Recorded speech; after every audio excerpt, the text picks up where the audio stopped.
Most American gardeners walk past the shaded corners of their yard every single day and see nothing but wasted space. The north side of the house, that strip under the oak tree, they crowd everything into one sunny bed and wonder why their harvest fails. But here is what nobody tells you. Some of history's most important crops were meant to grow in the dark. Ancient farmers cultivated them in cellars, forest canopies, and against stone walls. Today I'm walking you through 10 crops that thrive in deep shade. You'll learn about an accidental discovery from a European cellar and a weed you're likely pulling out of your yard right now that actually fed entire medieval communities.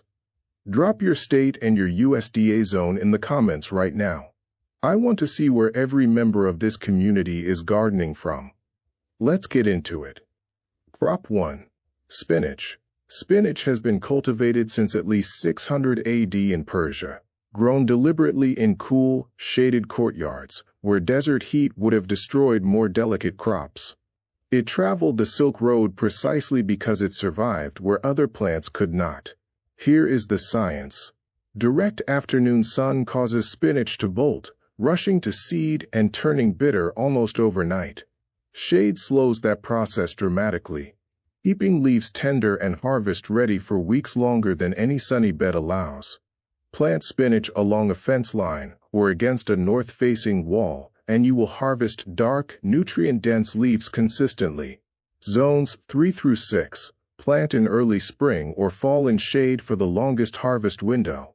Zones 7 through 9. Shade-grown spinach can produce through summer when sun-grown spinach has already bolted and failed completely. Crop 2. Lettuce.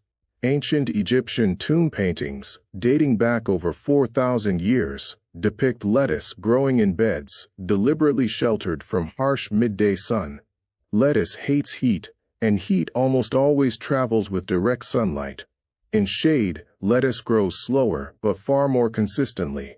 The flavor stays sweet, the texture stays crisp, and your harvest window extends by weeks compared to sun-grown plants. Lettuce cells hold high water content, and direct sun causes rapid transpiration that essentially stresses the plant into bitterness.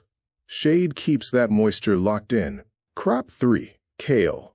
Throughout medieval Europe, kale was grown along the shaded north sides of cottages, feeding families through harsh winters, precisely because it produced where other crops refused to. In shade, kale grows slower, but the leaves that develop are thicker, darker, and measurably more nutrient-dense. Reduced light triggers the plant to concentrate its resources rather than spread them thin across rapid growth. Kale tolerates as little as 3 hours of indirect light per day and keeps producing deep into autumn. Zones 4 through 8, your shadiest bed, becomes a reliable kale producer from spring through the first hard freeze. If you're learning something today that changes how you see your shaded beds, hit that subscribe button. I share history-backed growing methods like this every single week. Crop 4. Garlic. This is the technique I mentioned at the start. Garlic has over 5,000 years of cultivation history across Egypt, China, and the Mediterranean. It was found in the tomb of Tutankhamun and prescribed as medicine by Hippocrates. Throughout much of that history, it was grown deliberately in the dappled, partially shaded edges of garden plots. Here is the science that sounds impossible until you understand it. Garlic is a bulb crop. It stores energy underground rather than expressing it through leaf growth, which makes it far less dependent on direct photosynthesis than fruiting plants like tomatoes. It needs enough light to sustain basic leaf function, nothing more. In shade, the soil stays cooler and moister, exactly what garlic roots prefer. Plant garlic cloves in fall in your shadiest bed. Zones 3 through 6. Plant in October. Zones 7 through 9. Plant November through December. Forget about it through winter. Harvest it in summer. Few crops require less attention and deliver more reward. Crop 5. Swiss chard. Swiss chard traces back to the Mediterranean coast, growing wild along rocky, partially shaded cliffsides before cultivation began. Ancient Greeks and Romans valued it as both food and medicine. Here is what makes chard remarkable. The brilliant reds, yellows, and oranges of its stems actually intensify in lower light. Reduced sunlight triggers the plant to produce more pigment as a stress response, meaning shade-grown chard is both more beautiful and more nutritionally dense. It requires only 2 to 4 hours of indirect light daily and handles heat better than almost any other leafy green, making it productive across multiple seasons in zones 3 through 9. Subscribe and turn on notifications. Next week, I am covering the exact shade percentages different crops actually need, measured with real data from tested garden beds. Crop 6. Mâche, also called corn salad. This is one of the least known and most productive shade crops you will find.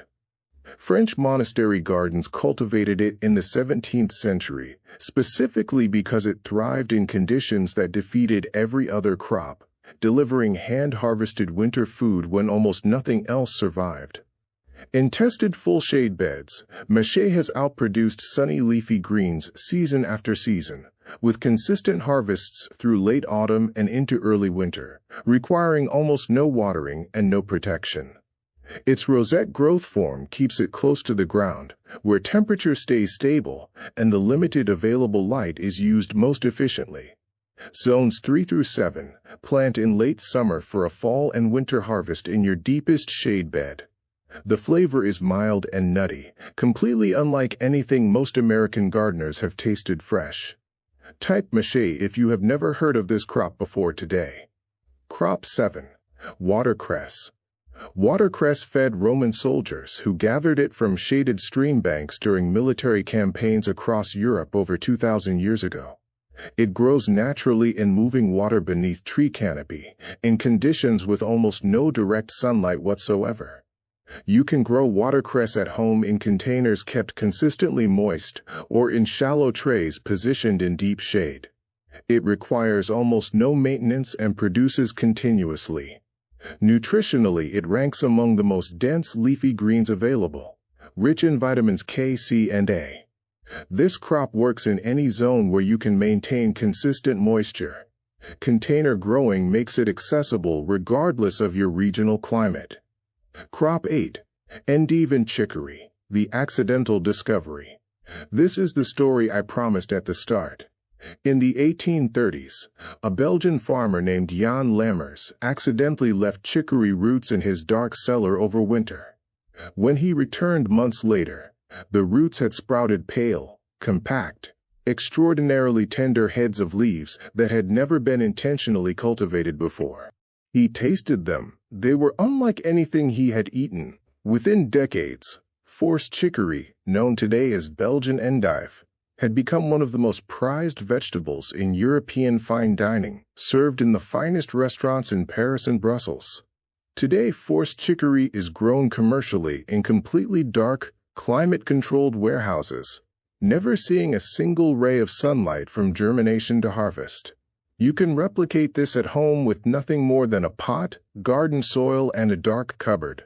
Grow the roots in your garden through summer, then force them indoors in darkness for that prized, tender harvest. If this accidental discovery story just changed how you think about your dark cellar or closet, subscribe for more updates like this. Crop 9. Perilla, also known as shiso. Perilla has been central to East Asian cuisine and medicine for over 2,000 years, appearing in Chinese medical texts from the Han Dynasty. It grows naturally in the partially shaded understory of East Asian forests, beneath the canopy of much larger trees. In deep shade, Perilla produces enormous, vibrantly colored leaves with a flavor combining mint, basil, and anise. A single plant in a shaded bed can produce hundreds of leaves across one season, with almost no care beyond initial planting. Zones 5 through 9 support strong perilla production in partial to deep shade. Type perilla if this is a new crop for your garden this year. Crop 10. Ground elder, the one already in your yard. Here is the crop most American gardeners have been actively destroying without knowing what it actually is.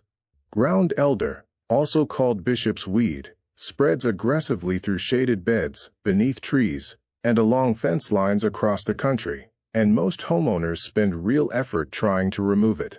But ground elder was one of the most important food plants of medieval Europe.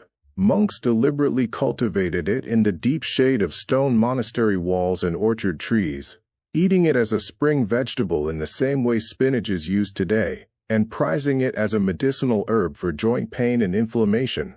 It is rich in vitamin C, vitamin A, and potassium. The most productive shade plant on this entire list might already be growing in your yard right now, the exact thing you have been pulling out by the roots for years. 10 crops, all thriving specifically because of shade, not despite it. Spinach and lettuce stay tender longer in shade because reduced sun prevents bolting. Kale and chard concentrate flavor and nutrition when light is limited. Garlic barely needs direct light at all because it stores energy underground. Mâche and watercress evolved specifically for low-light, moist conditions. Endive and chicory become more prized the darker you grow them. Perilla thrives in forest understory exactly like your shaded bed. And ground elder has been feeding people from deep shade for centuries, whether you knew it or not. Which one of these has already shown up in your yard without you planting it? And which crop on this list surprised you the most? Drop both answers in the comments. Your shaded corners are not a problem waiting to be solved. They are growing conditions that fed civilizations for thousands of years, before anyone forgot that. Start with whichever crop matches the shade you already have. If this deep dive into shade gardening changed how you look at your yard, make sure you hit that subscribe button. I release new, history-backed growing guides every single week to help you get more from your space. This is Plantoria Gardening. Traditional techniques, real results. No hype. Thanks for watching and see you in the next one.